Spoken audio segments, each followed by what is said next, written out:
किसी भी राज्य में बहुत लंबे समय तक शासन करना वहां पर सबसे बड़ा चैलेंज भी आपका बन जाता है। रविशंकर प्रसाद इस समय हमारे साथ हैं। सक्रिय राजनीति में तो दशकों दशकों से हैं, लेकिन लोकसभा में चुनाव लड़कर जब से पहुंचे हैं तब से थोड़ा सा और ग्राउंड पे हम आपको और ज्यादा देख रहे हैं रविशंकर जी। पर मैं यहाँ पर बिहार चुनावों से जुड़ी हुई बातें आपसे शुरू करूंगी। बहुत सारे आरोप आप पर लग रहे हैं क्योंकि सत्ता पक्ष आप हैं। इन आरोपों में सबसे पहला मैं आपसे पूछूंगी, इन चुनावों में सचमुच में क्या आप लोगों ने एलजेपी को एक फ्रंट के तौर पर अपना खड़ा किया है? क्या ये बीजेपी का प्लान बी? नहीं, ये बिल्कुल गलत है। देखिए, रामविलास जी गुजर गए, बड़े नेता थे, हम लोग की बहुत संवेदना है, सहानुभूति है। जैसा माननीय अमित शाह जी ने खुद बताया है कि पूरी कोशिश की गई कि वो हम लोग के साथ रहते, अब नहीं रहे। अब नहीं रहे तो नहीं रहे। लेकिन उसमें एक कंफ्यूजन हो जाता है कि फिर कोई आपकी पार्टी में वोट कटुआ कह देती है चिराग को। चिराग कहते हैं कि ये तो मुख्यमंत्री जी बुलवा रहे हैं, असल में नहीं कहा जा रहा है। देखिए, मैं उस बहस पे नहीं जाऊंगा। वैसे भी वो अभी शोक में हैं, तो ये सब मैं इन शब्दों का प्रयोग नहीं करता हूं। मैं इतना अवश्य कहूंगा कि अब वो चले गए, पूरी कोशिश हुई, तो हमारे नेताओं ने स्पष्ट कर दिया है। अभी एनडीए में बीजेपी है, जेडीयू है, नीतीश जी हैं, मुकेश सहनी की पार्टी विकासशील इंसान पार्टी और हम हैं। और हमें लगता है कि हमारी एकता बहुत ज़बरदस्त है। अब वो नहीं है हम लोग के साथ, तो इसके अलावा मैं कोई टिप्पणी नहीं करूंगा। लालू यादव के सक्रिय तौर पर चुनाव प्रचार में पार्टिसिपेट न करना एक राहत है क्या? देखिए, राहत का सवाल नहीं है। लालू प्रसाद फील्ड में आते हैं तो और भी कई चीज़ें होती हैं, है ना। लालू प्रसाद जी का पूरा उनकी अपनी एक सियासत है, राजनीति है।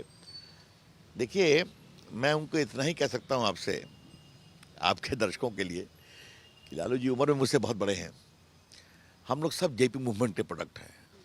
वो पटना में छात्र संघ के अध्यक्ष थे, सुशील मोदी जी महामंत्री थे, मैं सहायक महामंत्री था। मैंने जस्ट इंटर पास किया था, सुशील जी। अब वहां से यात्रा शुरू होकर के आज कहां है, तो ये भी जानती हैं आप, और किस कारण से ये भी जानती हैं आप। तो उसकी पीड़ा भी होती है, तो वो एक अलग विषय है। लेकिन आज बिहार की राजनीति, मैं जाति की सच्चाई को कभी नकारूंगा नहीं, लेकिन आज बिहार थोड़ा एस्पिरेशनल हो रहा है, परफॉर्मेंस। कल मैं आपको उदाहरण दूं, कल मैं सिकटी में था, अररिया जिला। मैंने एक सवाल पूछा, पटना जाने में गाड़ी से कितना वक्त लगता है? कहा कि 4.5 से 5 घंटा। कहा पहले कहा 10 घंटा, 9 घंटा। गांव में बिजली है कि नहीं? कहे। गांव में सड़क है? नहीं है।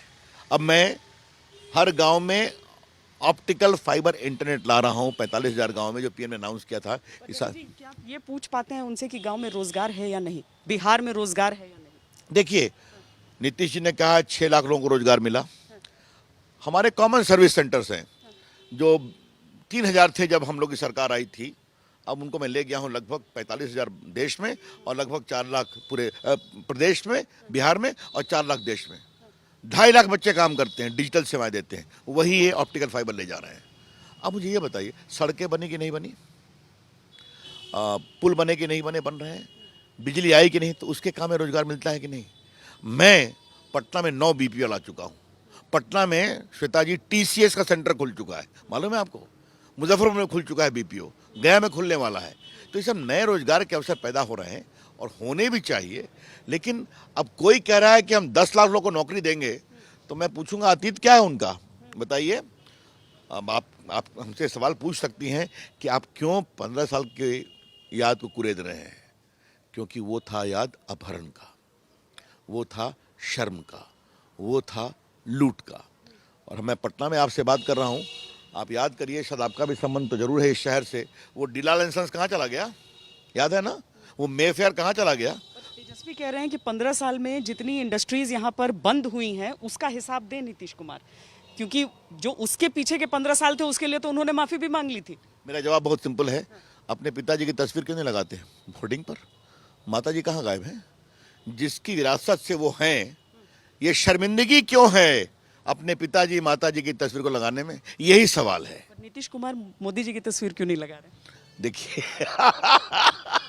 देखिए, इधर उधर लगाई भी है, ऐसा नहीं, काफी लगाई है। और हर चुनाव में मोदी जी वो साथ प्रचार करते हैं, इस बार भी करेंगे। जब से वो हमारे साथ हैं, तब से मोदी जी और नीतीश जी बिहार में साथ प्रचार करते हैं कि नहीं? टेक्निकली पहली बार विधानसभा चुनावों के लिए मोदी जी नीतीश जी के लिए प्रचार करेंगे इस बार। एक बात है, लेकिन लोकसभा के चुनाव में साथ साथ रहे हैं ना, और चूंकि पहली बार फिर दोबारा बात हो रहा है, तो आगे देखिए, पीछे तो जाएंगे तो सियासत में तो कई अतीत की यादें मीठी भी होती हैं, कड़वी भी होती आपका सबसे बड़ा कॉन्फिडेंस क्या है यहाँ? हैं। देखिए, सबसे बड़ा कॉन्फिडेंस ये है ना कि लोगों ने 15 साल की नाकामी को देखा है, 15 साल के काम को भी देखा है। मैं ये कभी नहीं कहूँगा सब कुछ ठीक हो गया है, लेकिन बिहार के लोग समझते हैं कि बिहार आगे बढ़ने के रास्ते पर जा रहा है। बिहार में अमन चैन है। अब ये नहीं होता कि आपका अपहरण हो गया, आप थाने में गए तो अपहरण करने वाला वहाँ बैठा हुआ है। एंटी इनकम्बेंसी या प्रो इनकम्बेंसी? देखिए, आप लंबे समय से हैं तो थोड़ा बहुत एंटी इनकम्बेंसी होगी, लेकिन मैं मानता हूँ कि काम लोग याद करते हैं। और जो डबल इंजन जो मोदी जी की सरकार ने काम किया है, कोरोना में विशेष रूप से जितना लोगों को 8 करोड़ लोगों को उन्होंने खाना दिया, नीतीश जी की सरकार ने काम किया, चाहे जितने भी राशनधारी उनको 1000 रुपये दिए गए, जो हमारे मजदूर बाहर से आए उनके लिए जो व्यवस्था की गई, तो लोगों ने देखा है।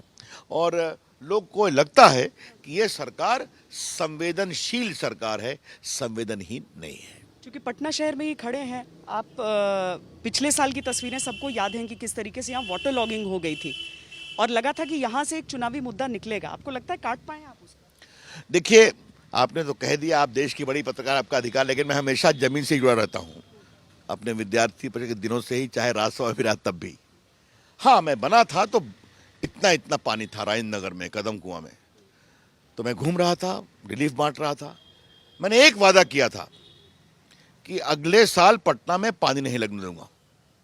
मैंने दिल्ली में 5-6 मीटिंग की नगर निगम के अधिकारियों के साथ, बुडको के अधिकारियों के साथ।